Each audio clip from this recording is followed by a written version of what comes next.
Astrônomos estimam que o diâmetro do universo observável passa de 90 bilhões de anos-luz. Isso é mais do que 800 bilhões de trilhões de quilômetros de uma ponta do cosmos à outra.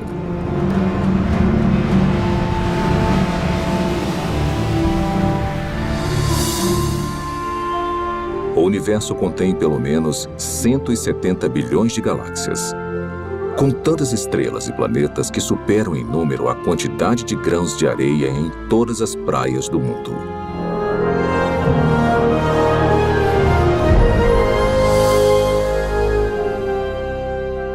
Dentro deste oceano cósmico, uma esfera de água e rochas é lar para mais de 8 milhões de espécies de organismos vivos. Esta realidade inspirou inúmeras especulações, incontáveis teorias e uma pergunta muito intrigante.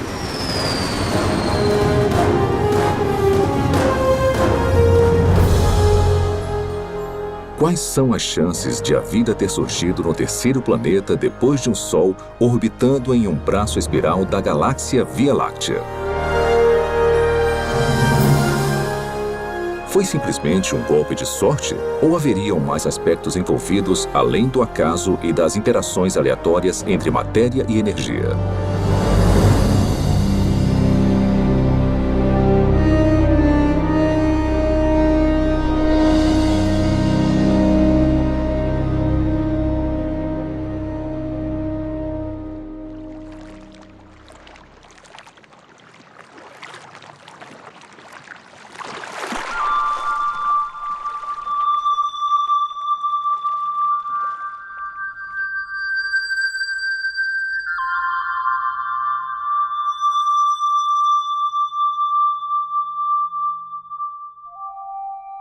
Sendo os habitantes humanos da Terra, é fácil subestimarmos a vida.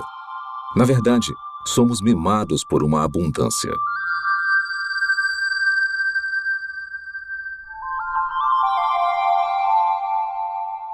O nosso clima e a nossa geografia suportam uma biosfera que pode ser única no universo.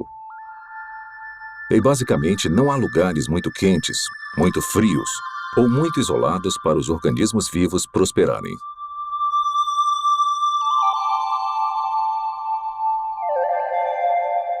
Dentre essa diversidade espetacular, talvez o maior desafio já encarado pela ciência ecoe de todo inseto, sequoia e baleia. Como a primeira vida passou a existir em um momento em que não havia vida de nenhum tipo? Como surgiu a vida na Terra? Por onde começar? Tem dezenas de teorias. E dá para perceber que tem uma grande diversidade de pontos de vistas, e muitos são mutuamente contraditórios. Para começar a tentar decifrar o mistério, você precisa fazer suposições sobre o que deve ter acontecido num passado distante. Não há provas diretas, porque não tinha ninguém lá para testemunhar o evento. E não tem praticamente nenhum registro fóssil. O que nós nunca observamos, são compostos químicos sem vida, formando uma célula. Então, temos um campo de pesquisa em que a ação importante já aconteceu.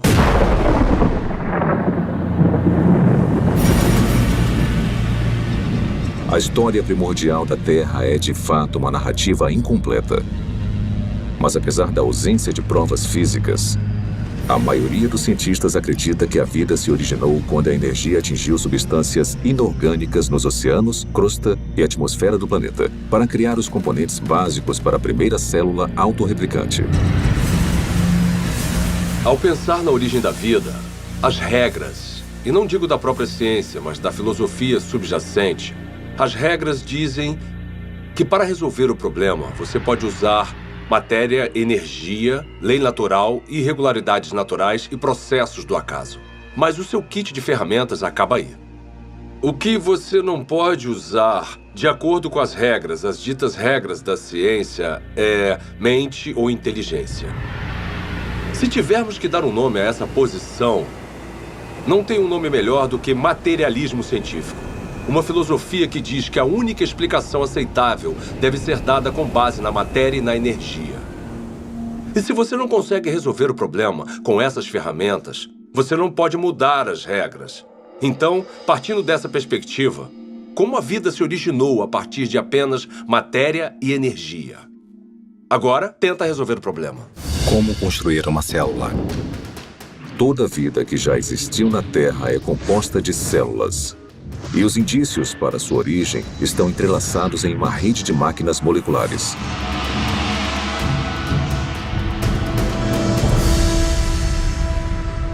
Dentro de uma célula eucarótica moderna, mecanismos biológicos complexos fazem o seu trabalho enquanto estão suspensos em líquido. Não há vida nessas máquinas, mas juntas elas permitem crescimento, movimento, metabolismo e reprodução, as funções vitais da vida.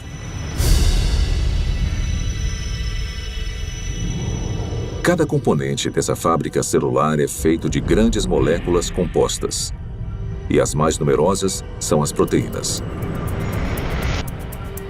Com funções modernas, as proteínas foram projetadas para desenrolar e copiar informação genética em uma cadeia de DNA. Desencadear reações químicas com formatos encaixáveis. Controlar a passagem de eletrólitos e nutrientes pela membrana celular. Tipo de proteína, cinesina. E carregar recipientes cheios de carga por andaimes, também feitos de proteína, que se montam sozinhos e vão até os lugares necessários da célula. Ampliado 500.000 vezes, um glóbulo vermelho contém 280 milhões de proteínas hemoglobinas, cada uma com a função de carregar oxigênio. Isolando uma delas, descobrimos que cada proteína é feita de centenas de moléculas menores chamadas aminoácidos. São encontrados 20 tipos diferentes de aminoácidos em organismos vivos. A estrutura química distinta de cada molécula permite a formação de mais de 100.000 tipos diferentes de proteínas. A construção começa quando aminoácidos selecionados são organizados em uma cadeia. É um processo que costuma ser comparado à organização de letras do alfabeto em palavras e frases com significado. Se esses componentes tiverem a sequência correta, a cadeia se dobra em uma proteína pronta para cumprir a sua função dentro da célula.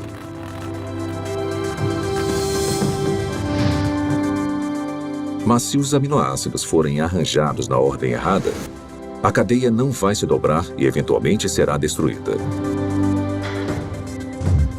A célula viva mais simples contém pelo menos 300 tipos diferentes de proteínas e o mecanismo biológico necessário para crescer, se reproduzir, converter energia, guardar e processar informação genética e proteger os seus conteúdos do mundo externo.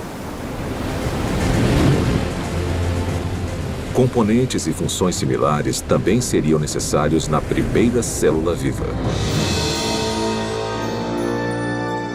Agora vamos aplicar essa química básica a uma teoria familiar para a origem da vida. Os cientistas especulam há muito tempo sobre oceanos primordiais cheios de aminoácidos que flutuavam como carrinhos de bate-bate. Talvez algumas dessas colisões aleatórias tenham produzido uma cadeia longa o suficiente para se dobrar em uma proteína. Depois, mais aminoácidos se juntaram a mais cadeias que se dobraram em ainda mais proteínas. Simultaneamente, outras moléculas complexas, incluindo ácidos nucleicos, gorduras e açúcares, também se juntaram para formar componentes essenciais. Então, sem previdência ou direção, a combinação certa de moléculas se juntou de alguma forma nessa sopa química para formar uma membrana que envolvia todas as máquinas específicas necessárias para uma célula autorreplicante. E pronto! Vida a partir de uma matéria não viva. Tudo parece tão plausível. O problema é que, na Terra primitiva, a complexidade interna necessária para sobreviver seria enorme. Porque a vida, como a conhecemos, é caracterizada por máquinas celulares e muitas delas. E se você tirar esse hardware essencial, a célula deixa de existir, porque chega um momento em que ela não consegue se simplificar mais e ainda existir. Uma simplificação maior seria a morte. Costumamos ouvir críticas como: você não pode projetar a biologia celular moderna no passado, porque o que quer que tenha sido a primeira célula, ela era mais simples do que o que vemos hoje. Tudo bem, eu posso entender isso como uma premissa. Descreva então a primeira célula. Membrana celular. Para ser a célula viva, você precisa de uma barreira, uma membrana que a proteja do resto do ambiente. Essa membrana precisa permitir seletivamente a passagem de nutrientes específicos e matérias-primas necessários para combustível e energia. Você também vai guardar grandes quantidades de informação genética em cadeias de espiral de DNA. Essas instruções detalhadas para a vida são copiadas com uma precisão notável.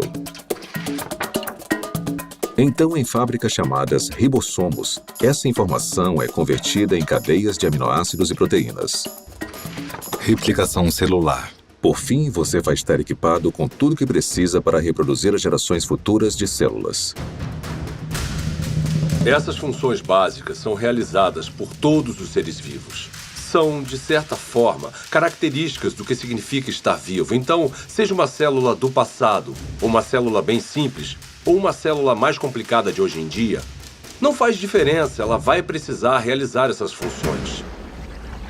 Grande parte dos químicos acredita, assim como eu, que a vida surgiu espontaneamente, a partir da mistura de moléculas na terra prebiótica. Como? Eu nem imagino. George Whitesides, químico, Universidade Harvard. Apesar dos assombrosos obstáculos, a noção de que componentes químicos básicos se organizaram para formar uma célula viva é sugerida no mínimo 150 anos. Em 1871, Charles Darwin escreveu uma carta na qual descreveu um pequeno lago morno com todos os componentes químicos certos para criar a vida.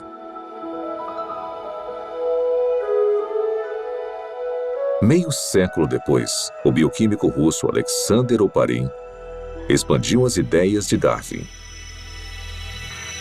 Em seu livro A Origem da Vida, ele teorizou sobre uma sopa primordial e uma progressão gradual de uma química simples até uma célula viva. Então, em 1952, essa hipótese foi testada. Stanley Miller, um aluno de pós-graduação da Universidade de Chicago, tentou determinar se uma química simples poderia produzir componentes reais de vida. O jovem cientista construiu um equipamento de vidro para simular o ciclo de água antigo e o encheu com uma mistura de gases que supostamente compunham a atmosfera da Terra primitiva. Miller aqueceu os componentes e atingiu os gases com descargas elétricas.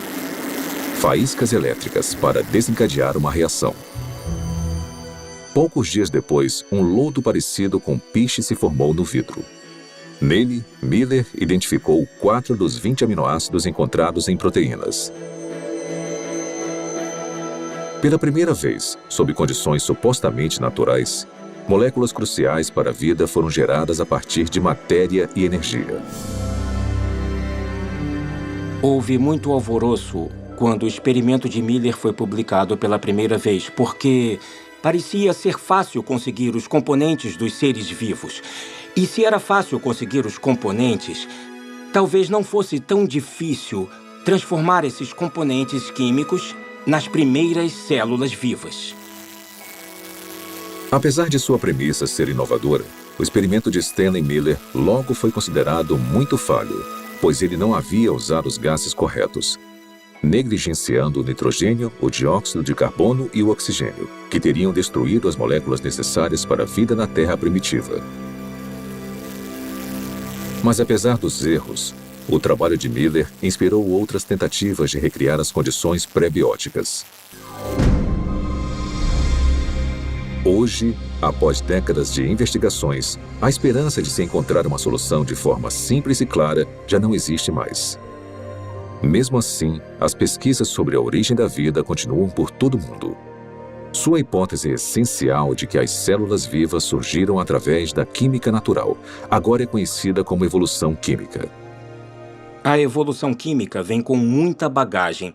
E se você for levá-la a sério como uma explicação para a origem da vida, com certeza você também precisa levar a sério certas propriedades fundamentais da biologia.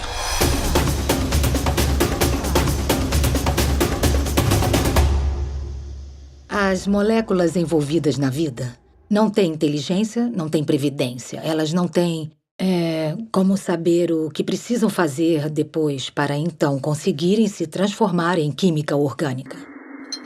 Se eu colocar aminoácidos em um tubo de ensaio no meu laboratório, mesmo se eu esquentar e misturar muito bem, e fizer isso por 100 anos, 1000 anos, 10.000 anos ou 1 milhão de anos, nada aconteceria. Aminoácidos, nucleotídeos, lipídios. Sozinhos, eles não representam a vida. São inertes. Não se reproduzem, não guardam informações. De certa forma, são ingênuos. Eles não acordaram um dia e falaram: "Ei, vamos nos juntar e construir uma célula que consiga se replicar." Isso não aconteceu. A química por si só é indiferente ao fato de algo estar vivo ou morto. A seleção natural não funciona para criar a primeira célula porque a seleção natural não consegue operar em nada a não ser que tenha alguma forma de herdar e monitorar mudanças e de escolher o melhor sobrevivente para avançar. Para ter alguma seleção, são necessárias células. Então, se você quer explicar a origem das células, você não pode usar a seleção. Porque a seleção exige a existência da mesma coisa que você está tentando explicar. A seleção natural tem que funcionar sobre uma célula que tenha um sistema genético e que seja capaz de se reproduzir. Sem isso, a seleção natural é completamente irrelevante. A auto-organização é a ideia de que os componentes químicos podem se organizar sozinhos de forma a se transformarem em objetos ricos em informações e com um propósito. As moléculas e os átomos podem se auto-organizar em um certo sentido. O sal seria um exemplo. No sal, tem íons de sódio e de cloreto. E eles interagem uns com os outros porque têm cargas positivas e negativas. Então, essa afinidade natural leva à formação de cloreto de sódio, cloreto de sódio, cloreto de sódio, e pode se compactar de uma forma estereotipada para criar um cristal. Os cristais de sal são a mesma coisa, repetida várias e várias vezes. Se um cristal de sal fosse um livro, seria um livro com uma palavra só. Geometrias com repetições regulares como essa não carregam um tipo certo de informação. Informação que você precisaria para criar uma proteína. A sequência que vemos em uma proteína é altamente irregular. Não tem como prever qual vai ser o próximo aminoácido com base nos que já apareceram. Então, a auto-organização que nós observamos no mundo natural é o tipo de processo errado para a construção das estruturas ricas em informações dos seres vivos. Quando você elimina a seleção natural e a auto-organização e percebe que as moléculas não têm a habilidade de pensar ou se programar de forma alguma, o acaso volta à questão. E os cientistas odeiam o acaso como explicação para a origem da vida. Acaso? Por que o acaso é uma opção tão insatisfatória? Talvez porque muitos analistas fizeram as contas e entendem a grande improbabilidade de sucesso.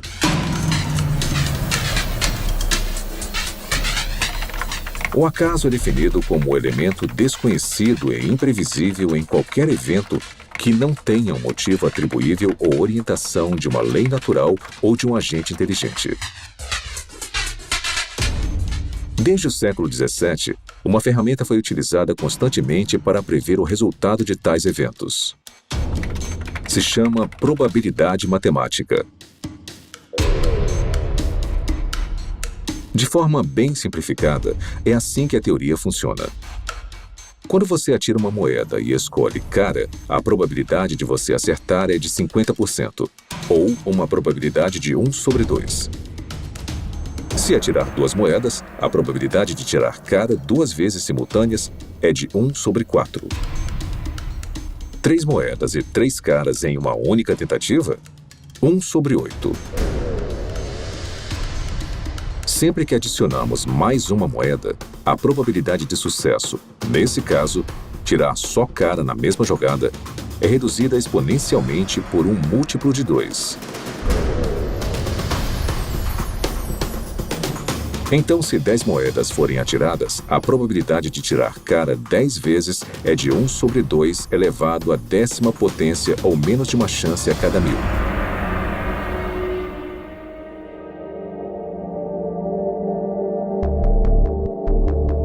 Quando aplicado à origem da vida e à formação aleatória de grandes biomoléculas, a teoria da probabilidade esclarece as limitações do acaso como um agente criativo na Terra primordial. Por exemplo, quais são as chances de uma única proteína se formar exclusivamente através das interações às cegas da química? O nosso alvo é uma molécula menor do que a média, composta de 150 aminoácidos alinhados para garantir uma cadeia dobrada. Os pesquisadores calcularam que, na Terra antiga, a probabilidade de sucesso era de 1 sobre 10 elevado à 164ª potência. Ou seja, uma cadeia de proteína corretamente sequenciada a cada 100 milhões de trilhões de trilhões de trilhões de trilhões de trilhões de trilhões de trilhões de trilhões de trilhões de trilhões de trilhões de trilhões de trilhões de tentativas fracassadas. Mas apesar dessa grande improbabilidade, alguns teóricos argumentam que, com tempo suficiente, qualquer coisa é possível. Está bem? Vamos tentar a validade dessa opinião. Vamos começar estabelecendo um ambiente ideal para a evolução química. Um mundo imaginário que dará ao acaso toda a oportunidade de sucesso. Primeiro, vamos lotar os oceanos de aminoácidos. Ou seja, todos os átomos na Terra, incluindo todo o suprimento de carbono, nitrogênio, oxigênio, hidrogênio e enxofre, estão disponíveis para formar 10 elevado à 41ª potência de conjuntos completos dos 20 tipos de aminoácidos usados na criação de proteínas. Depois vamos alterar as leis da natureza para proteger esses componentes dos raios de luz ultravioleta destruidores e da contaminação química na sopa primordial. Agora vamos deixar a química agir para ver o que acontece.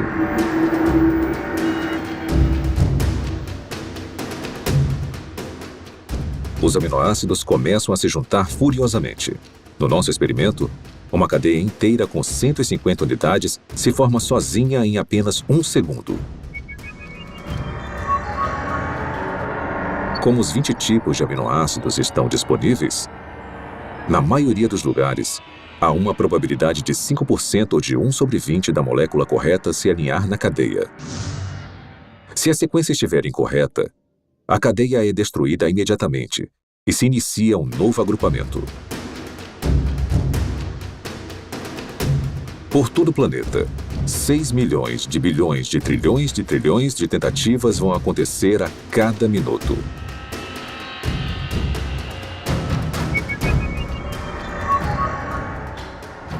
Ou seja, em 4,6 bilhões de anos, a idade mais antiga estimada da Terra, o número de cadeias que não se dobram vai passar de 10 elevado à 58ª potência.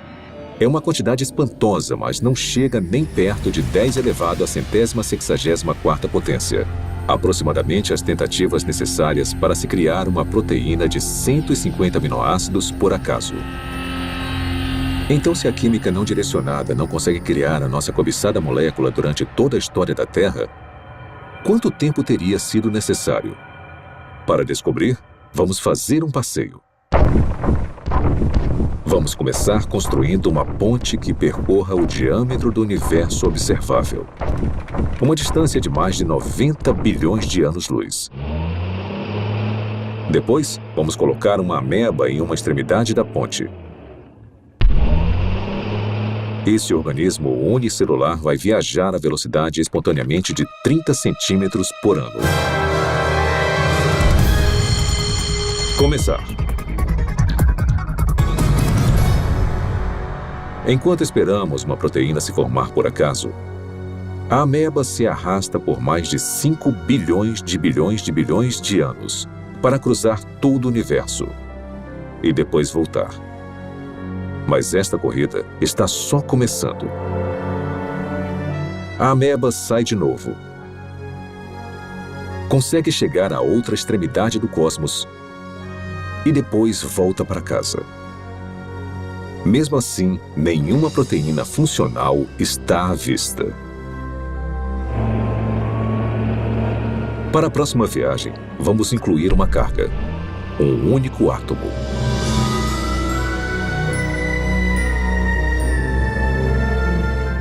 Após percorrer lentamente mais de 800 bilhões de trilhões de quilômetros, a ameba deixa a carga e volta para pegar mais. Será que ela vai voltar antes da nossa proteína sortuda se formar? Com certeza. Na verdade, ela vai fazer mais 10 viagens completas. Depois 20, 100, 1000. E ainda não há nenhum sinal de uma molécula utilizável. A ameba continua fazendo viagens completas até carregar todo o átomo da Terra. Depois, todos os átomos do nosso sistema solar. Depois, todo o planeta e estrela da Via Láctea. Um átomo por vez. Na verdade, enquanto esperamos uma proteína se formar sozinha, a ameba tem tanto tempo que, se movendo apenas 30 centímetros por ano e carregando um átomo por viagem, ela vai transportar todo o universo, mais de 56 milhões de vezes. É esse o tempo que demoraria para o acaso criar uma proteína funcional. Suponhamos que, contra todas as probabilidades, a evolução química tenha produzido uma única proteína funcional. Haveria vida? Não. Haveria uma proteína. Um arranjo sem vida de aminoácidos. A célula viva mais simples que conhecemos tem mais de 300 proteínas diferentes. Mas as proteínas são só uma parte da história quando pensamos em uma célula de verdade. Lembre-se, são necessários carboidratos, açúcares complexos, ácidos nucleicos, DNA e RNA, lipídios e uma grande variedade de compostos químicos diferentes que vão constituir conjuntamente a vida. Todos esses componentes precisam ser reunidos no mesmo microambiente, no mesmo momento. Cada componente químico precisa, então, ser reunido e organizado na rede de máquinas moleculares que vão controlar todas as facetas da vida. Se nós conseguirmos entender toda a dificuldade de produzir uma máquina molecular usando nada além de átomos e energia, vemos que há um grande problema, porque quando temos uma máquina molecular, não temos um ser vivo. Essas máquinas moleculares precisam de outras máquinas moleculares. E mesmo se a natureza fosse capaz de produzir todas as máquinas moleculares necessárias, não seria o suficiente. Todas elas precisariam estar juntas em um espaço pequeno envolvido por uma membrana que chamamos de célula. Pelo meu conhecimento do que é necessário para se criar uma célula, tudo tem que acontecer na mesma hora. Não pode acontecer uma parte por vez, porque tudo trabalha junto em um loop causal.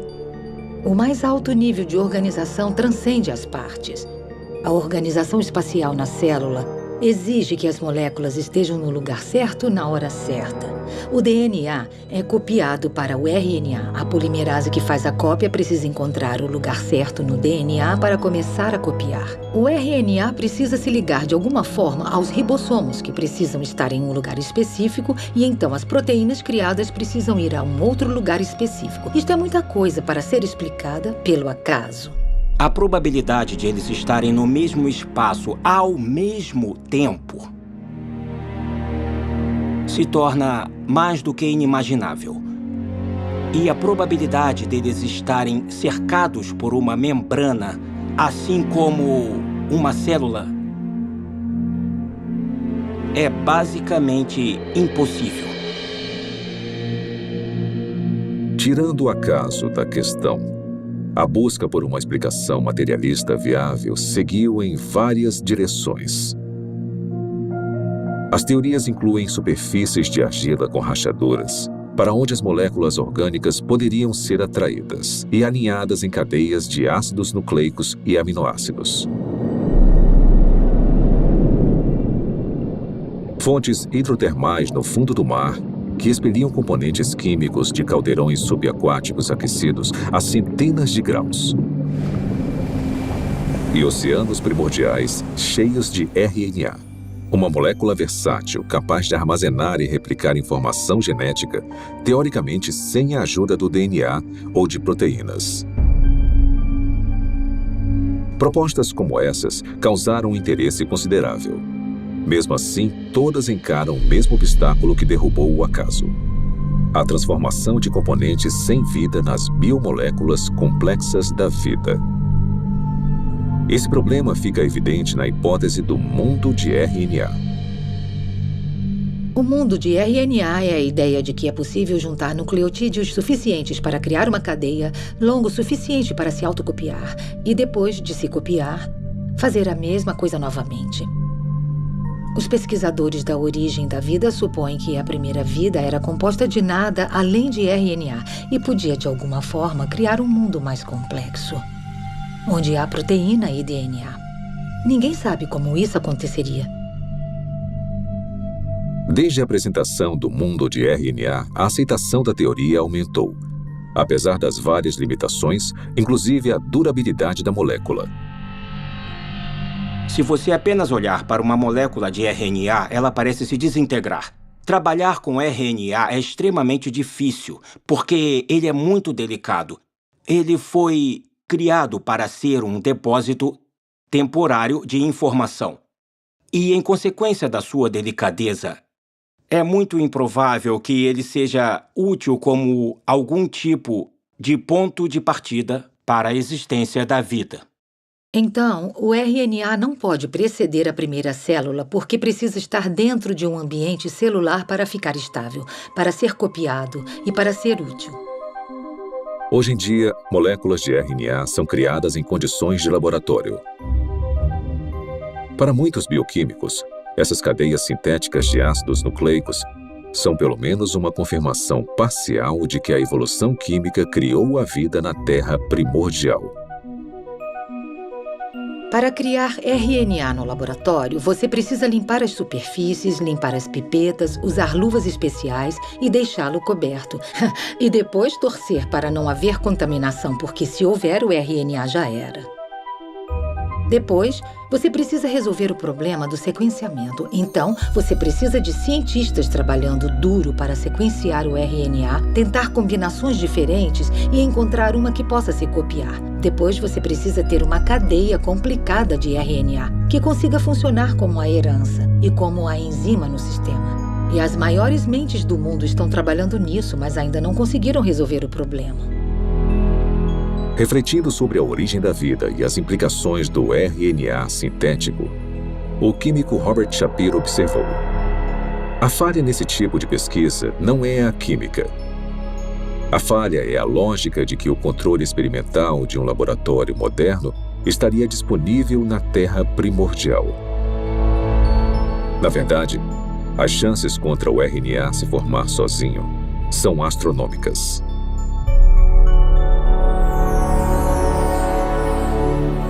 Criar RNA em um laboratório exige muita inteligência e premeditação, e planejamento e execução cuidadosos. Então, conseguir a sequência certa.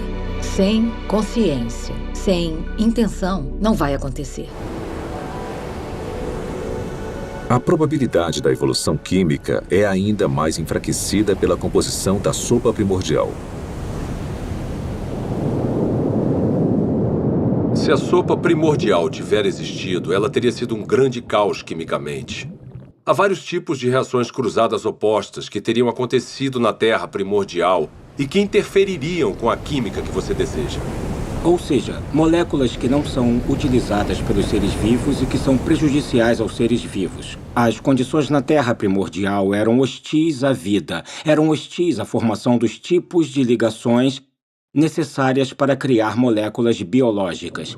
E foi aí que surgiu um grande problema. Porque a água quebra as ligações que prendem as proteínas. A água quebra as ligações que prendem os ácidos nucleicos, como o DNA. A água quebra as ligações que prendem polissacarídeos, como amido e celulose. Então, a origem da vida não pode ter acontecido na água.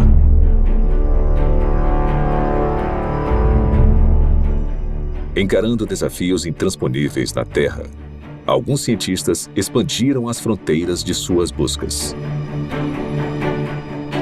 Em 1976, o biólogo vencedor do Prêmio Nobel Francis Crick propôs uma alternativa radical para a origem da vida.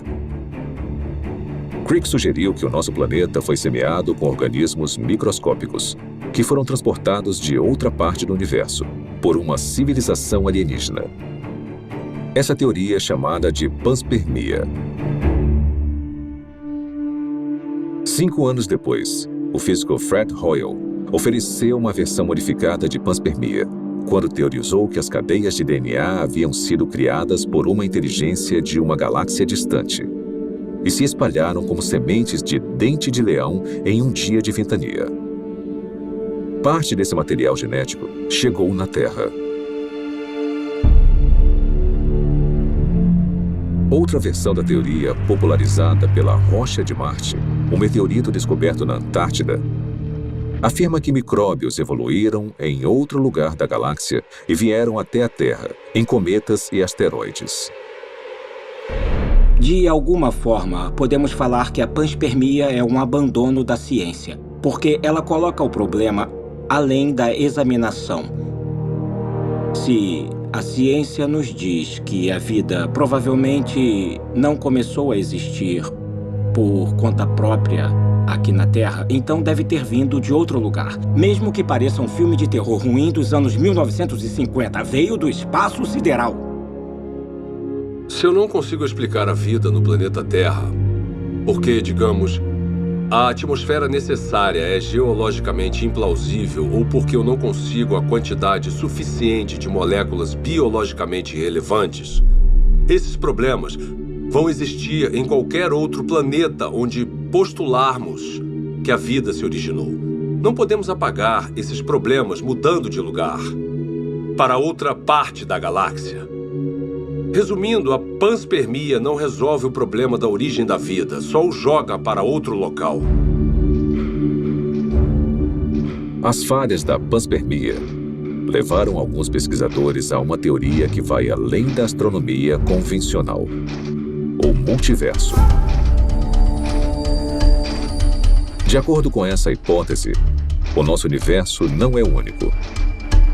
Em vez disso, bilhões ou trilhões de universos foram gerados por um processo natural desconhecido. E conforme as oportunidades aumentaram exponencialmente, as chances impossíveis se tornaram prováveis. Até que, inevitavelmente, com o tempo, a combinação certa de matérias-primas, ambiente, leis da natureza e uma grande dose de sorte produziram as moléculas e máquinas biológicas necessárias para a primeira célula viva. Em outras palavras, em um vasto e teórico oceano de universos, alguém tinha que ganhar a loteria cósmica, e fomos nós. Quando eu leio algum livro sobre a origem da vida que considera alguma proposta para a formação, como digamos, de RNA ou proteínas, e até o autor admite que é quimicamente implausível, eu me pergunto como ele se meteu nesse pepino. Propor um caminho implausível para uma coisa que, para o mundo todo, parece ser planejada. Será que o materialismo científico é provavelmente falso? Ele se meteu nisso porque uma filosofia disse a ele. É a única resposta aceitável. E nesse impasse, eu quero falar ao autor, olha, você sabe que é implausível, eu sei que é implausível. O motivo de ter chegado até aqui, parado na beira desse penhasco que cai na implausibilidade, é porque bem lá atrás, você decidiu que só uma explicação materialista faria sentido. Quantas explicações diferentes e fracassadas dentro da caixa materialista nós precisamos ter antes de decidir que talvez precisemos sair agora dessa caixa. Talvez precisemos de outro tipo de explicação. Quando analisamos as várias teorias científicas, teorias da física, teorias da química, teorias sobre a formação de estrelas, essas teorias são sobre o mundo lá fora. Mas quando falamos sobre a origem da vida, estamos falando de uma teoria que nos envolve. O lugar de onde viemos, nossas origens definitivas, nossas visões de mundo, nossas filosofias, nossa ciência, tudo está ligado. E isso separa a pergunta sobre a origem da vida de todas as outras perguntas na ciência. A ciência natural não está desconectada de tudo o que sabemos ou acreditamos sobre o mundo. Então, uma pergunta limitada e aparentemente técnica, como o RNA surgiu, pode acabar se ligando no tecido da realidade a uma pergunta muito diferente, como: será que Deus existe? Deus é possível? É possível que Deus seja real? Se a vida, com toda a sua riqueza, não surgiu através de um processo estritamente físico ou natural, precisamos ter indícios disso. E eu acho que a origem da vida é o ponto central em que muita coisa acaba mudando. Eu olho para a natureza como um ser humano curioso e me pergunto, na minha visão, quais são os indicadores normais de inteligência? Eu os vejo na vida? E a resposta é, sim, em abundância. O que vemos nos sistemas biológicos é maravilhoso, é lindo, é elegante e quanto mais aprendemos sobre biologia, mais óbvio é o design. Quando eu comecei a me envolver com o design inteligente, tinha gente postando coisas na internet e falando: eu me formei no MIT e fui para a Universidade de Washington e pós-doutorado em Harvard. E elas falavam coisas como: ela era inteligente. O que aconteceu? Na verdade, o materialismo coloca vendas nos olhos da ciência e nós deixamos passar o que é mais significativo no mundo. Então, esse é um ótimo momento para ser uma cientista, porque nós temos a oportunidade de ver as coisas com novos olhos. A inteligência é extremamente útil como uma forma de explicar a origem da vida que realmente faça sentido com o que observamos na natureza. A natureza parece ter sido criada. A vida pode ter sido criada. O design, a inteligência explicam as coisas como toda a informação que vemos dentro de uma célula. Não tem nada de mágico nos seres vivos. Eu sou um cientista, eu não acredito em mágica. Eu acredito em mecanismos e causas que são suficientes para atingir o fenômeno que eu observo. A inteligência é suficiente. A inteligência é necessária. Portanto, a inteligência é a conclusão na qual eu chego.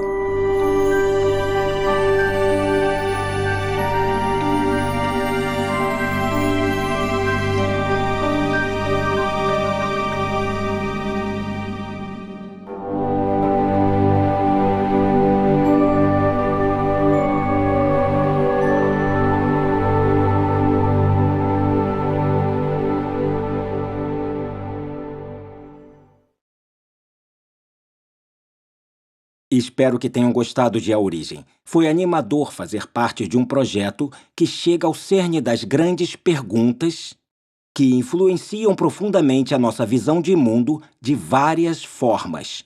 Como a vida surgiu? Será que as interações entre matéria e energia produziram as primeiras células? Ou será que a vida só é explicável como sendo a criação especial de Deus?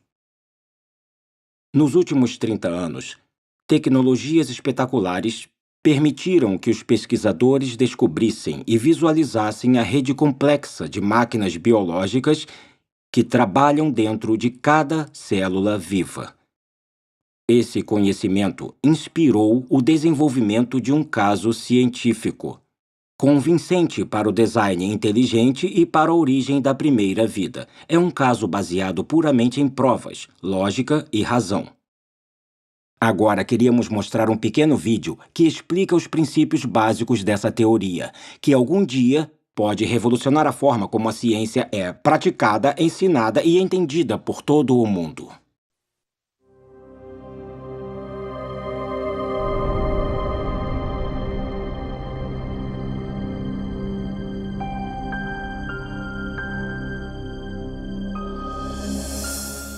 Quando eu vejo máquinas moleculares ou o processo incrivelmente complexo pelo qual as células se dividem, eu quero perguntar, é possível que essas coisas tivessem uma inteligência por trás, que tivesse um plano ou propósito para essa estrutura? A ciência precisa ser uma busca pela verdade sobre o mundo. Não devíamos pré-julgar o que pode ser verdade. Não devíamos dizer, eu não gosto dessa explicação, então vou deixar de lado. Em vez disso, quando encontramos um mistério na natureza, precisamos pensar em toda a causa possível que possa explicar esse mistério. Um dos problemas que eu tenho com a teoria evolucionista é que ela descarta forçadamente um tipo de causa antes mesmo que as evidências mostrem alguma coisa. E a causa descartada é a inteligência. Desde o final do século XIX, desde a época de Darwin, na verdade parcialmente devido ao que Darwin escreveu em A Origem das Espécies, os cientistas passaram a aceitar uma convenção, uma definição de ciência que excluía a possibilidade do design como uma explicação científica. E essa convenção tem um nome, se chama naturalismo metodológico. Isso significa que para ser científico, você precisa se limitar às explicações que envolvem apenas causas naturais. Você não pode definir a inteligência como uma causa. Mesmo assim, curiosamente, nós sempre tiramos conclusões relacionadas à inteligência. É parte do nosso raciocínio comum reconhecer os efeitos da inteligência. Considerem, por exemplo, essas mensagens hieroglíficas entalhadas nas ruínas de monumentos egípcios. Ninguém atribuiria os formatos e arranjos desses símbolos a causas naturais, como tempestades de areia ou erosão. Em vez disso, as reconhecemos como o trabalho de escribas antigos, agentes humanos com inteligência. O mesmo raciocínio nos leva a concluir que as misteriosas estátuas de pedra na costa da Ilha de Páscoa não foram formadas pelas ações do vento e da água por grandes períodos de tempo. Também não supomos que as plantas podem ter esses formatos familiares sem algum tipo de interferência inteligente. É claro que fazemos essas inferências o tempo todo. E nós sabemos que estão certas, mas a pergunta é com que fundamento fazemos essas inferências? Quais são as características que nos permitem reconhecer a inteligência? Recentemente, em um livro sobre a inferência do design, o matemático William Dembski fez um grande avanço na compreensão do raciocínio do design. Dembski identificou as características específicas dos artefatos que nos fazem reconhecer uma atividade inteligente prévia. Eu cheguei a essa conclusão analisando a forma como nós pensamos sobre o design. Quais são os passos lógicos que nós percorremos para chegar à conclusão de design. Então, o que eu tento fazer é estabelecer critérios confiáveis, empíricos e cientificamente rigorosos para decidir se alguma coisa foi de fato projetada. Eu analisei a lógica por trás e o que eu descobri foi que são necessários improbabilidades, especificação e o tipo certo de padrão, padrões objetivos. De acordo com Dembski, seres humanos detectam corretamente a atividade da inteligência quando observam um objeto ou evento altamente improvável, que também tem um padrão reconhecível. Um padrão desses é encontrado em Black Hills, na Dakota do Sul. Se você viajar ao oeste, vai ver vários formatos diferentes nas montanhas. A maioria não significa nada, são apenas rochas espalhadas em vários padrões. Mas o que você não vê são os rostos de Lincoln, Jefferson, Ted Roosevelt e George Washington nas montanhas. O único lugar onde você vê isso é na Dakota do Sul. E isso está lá porque um escultor excêntrico decidiu que queria honrar esses presidentes e passar grande parte da vida esculpindo os rostos deles em uma montanha. Esse padrão é improvável. Uma encosta aleatória também é improvável, mas uma encosta aleatória não especifica nada. Mas nós sabemos que tinham 4 caras que foram presidentes dos Estados Unidos com um padrão específico nos rostos. E esses padrões na encosta da Dakota do Sul combinam com esses rostos familiares. Se eu olhar e ver os rostos, eu vou reconhecer imediatamente que são os rostos dos 4 presidentes, que são conhecidos a partir das cédulas, de imagens na Galeria Nacional ou de pinturas em livros. Então eu percebo que ao ver o Monte Rushmore, que não é apenas uma configuração de rochas altamente improvável, mas uma que combina com certos padrões independentes que indicam seguramente que tem inteligência envolvida ali. Temos então uma pequena probabilidade, especificação e design.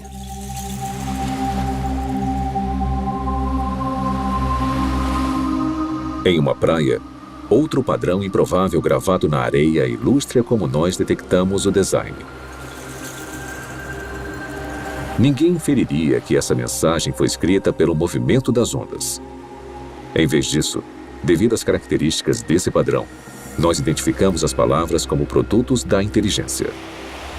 Esse arranjo improvável também está de acordo com um certo padrão independente. Ou seja, o formato das letras que nós reconhecemos do alfabeto latino e as palavras que nós conhecemos do nosso vocabulário. Então, a improbabilidade do arranjo, mais o fato dele estar de acordo com um certo padrão independente, é o que nos faz saber que é um design. Essa ilustração sugere que os critérios de William Dembski para a identificação do design, baixa probabilidade e especificação são essencialmente equivalentes à informação.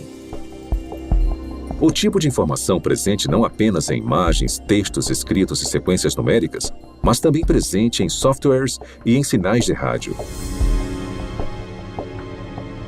A habilidade de detectar informação em transmissões eletromagnéticas tornou possível uma busca única por inteligência. Há mais de 3 décadas, astrônomos envolvidos no SETI, um projeto de busca por inteligência extraterrestre, monitoram sinais de rádio do espaço sideral na tentativa de encontrar padrões ricos em informações. Tipicamente, radiotelescópios recebem ruídos aleatórios ou sinais repetitivos simples produzidos naturalmente por estrelas, galáxias e outros objetos celestes. Mas os astrônomos reconhecem que, se identificarem um sinal contendo informações, ele confirmaria a existência da vida inteligente fora da Terra. Alguns especulam que uma civilização extraterrestre possa ter tentado se comunicar transmitindo mensagens na linguagem universal da matemática. Talvez usando um padrão reconhecível, como uma série de números primos. Isso não acontece por acaso. São necessários complexidade ou improbabilidade, vários números primos e também ter um padrão. E tem que ser o tipo de padrão certo, não um padrão que você está impondo. É um padrão que existe objetivamente. Até hoje, a pesquisa do SETI falhou em detectar qualquer padrão ou informação que indicaria que há inteligência em uma galáxia distante. Mas em outro universo, mais próximo de nós, cientistas descobriram uma gama de informações dentro do núcleo da célula viva. O DNA tem uma estrutura ideal para carregar informação. Nos A's, C's, T's e G's, as bases da dupla hélice do DNA, há o potencial para armazenar uma grande quantidade de informação. Na verdade, não há nenhuma entidade no universo conhecido que armazene e processe mais informação de forma mais eficiente do que a molécula de DNA. Um conjunto completo do DNA humano tem 3 bilhões de caracteres individuais. Análises das regiões codificadoras da molécula de DNA mostram que seus caracteres químicos têm um arranjo específico que lhes permite transmitir instruções ou informações detalhadas, como letras em uma frase com significado ou dígitos binários em um código de computador. Bill Gates disse que o DNA é como um programa de computador, mas muito mais complexo do que os que nós conseguimos criar. Se você pensar sobre isso, mesmo que por um minuto, é uma observação altamente sugestiva, porque nós sabemos que o Bill Gates não usa vento, erosão ou um gerador de números aleatórios para criar um software. Na verdade, ele usa engenheiros inteligentes, engenheiros de software. Então, tudo que sabemos com base na nossa experiência sugere que os sistemas ricos em informação são criados a partir do design. Mas o que pensar sobre o fato de que há informação na vida? Em toda célula viva de todo organismo vivo. Esse é o mistério fundamental de onde vem essa informação? Nos últimos 15 anos, o filósofo e cientista Stephen Meyer trabalhou para responder a essa pergunta. Meyer criou um argumento para desmontar que o design inteligente é a melhor explicação para a origem da informação necessária para criar a primeira célula viva. A informação que a molécula de DNA usa. Faz parte da nossa base de conhecimento o fato de agentes inteligentes poderem criar sistemas ricos em informações. Então, o argumento não se baseia no que não sabemos, mas sim no que nós sabemos sobre a estrutura de causa e efeito do mundo. Sabemos que, até agora, não há uma explicação naturalista. Nem uma causa natural que produza informação, nem seleção natural, nem processos de auto-organização e nem o puro acaso. Mas nós sabemos de uma causa que é capaz de produzir informação, que é a inteligência. Então, quando as pessoas inferem o design a partir da presença de informação no DNA, estão fazendo na prática o que se chama nas ciências históricas de uma inferência à melhor explicação. Quando encontramos um sistema rico em informações na célula, na molécula de DNA especificamente, podemos inferir que a inteligência teve um papel na origem desse sistema, mesmo não estando lá para observar o surgimento do mesmo. Há 150 anos, Charles Darwin transformou a ciência com a sua teoria sobre a seleção natural. Hoje, essa teoria encara um desafio formidável. O design inteligente provocou uma descoberta e um debate intenso sobre a origem da vida na Terra. E para um número cada vez maior de cientistas, ele representa um paradigma. Uma ideia com o poder de, mais uma vez, redefinir os fundamentos do pensamento científico. Durante o século XIX, os cientistas acreditavam que haviam duas entidades fundamentais, matéria e energia. Mas conforme entramos no século XXI, tem uma terceira entidade fundamental que a ciência precisou reconhecer, que é a informação. Então, à medida que encontramos a biologia da era da informação, cresce a suspeita de que o que vemos na molécula de DNA é, na verdade, um artefato da mente, um artefato da inteligência. Uma coisa que só pode ser explicada através do design inteligente.